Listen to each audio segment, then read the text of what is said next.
తెలంగాణ జాగృతి teachers federation ఆధ్వర్యంలో తెలంగాణ రాష్ట్రం విద్యా వ్యవస్థ రౌండ్ టేబుల్ సమావేశం జరిగింది. దీనికి జాగృతి అధ్యక్షురాలు కవిత హాజరయ్యారు. తెలంగాణ వచ్చిన తర్వాత ఇద్దరే ముఖ్యమంత్రులు అయ్యారని కవిత అన్నారు. గవర్నమెంట్ స్కూల్లో చదువుకున్నామని సీఎంలు అయిన రాష్ట్రంలో విద్యా వ్యవస్థలో మార్పులు రాలేదన్నారు.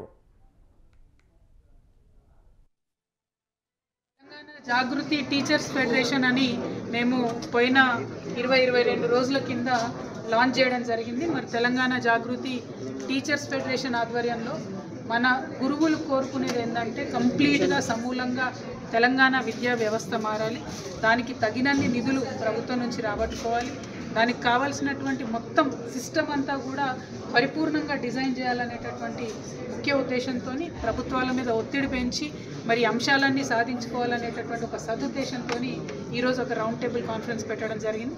దీనికి అనేక మంది ప్రైవేట్ విద్యా సంస్థలు నడిపే వ్యక్తులను, మేధావులను, ప్రభుత్వ పాఠశాలల్లో అపారమైనటువంటి అనుభవం ఉన్న సంఘాలను అందరినీ ఇన్వైట్ చేసాం. చాలామంది వారి విలువైన సూచనలు, సలహాలు మరి ఇవ్వడం జరిగింది. అల్టిమేట్గా నేను కోరేది ఒకటే, మనకు తెలంగాణ రాష్ట్రం వచ్చిన తర్వాత తొలి ముఖ్యమంత్రిగా ఉన్న గౌరవ పెద్దలు వారు ప్రభుత్వ పాఠశాల నుంచి వచ్చి అద్భుతమైన పరిపాలన అందించినటువంటి వ్యక్తి.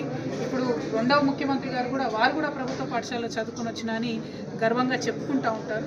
కానీ ఇవాళ మన పిల్లల్ని ప్రభుత్వ పాఠశాలలో వేయాలన్నా, ప్రైవేట్ పాఠశాలలో వేయాలన్నా అంటే మాత్రం 60% మంది తెలంగాణ వాళ్ళు ప్రైవేట్ పాఠశాలకే పంపిస్తూ ఉన్నారు.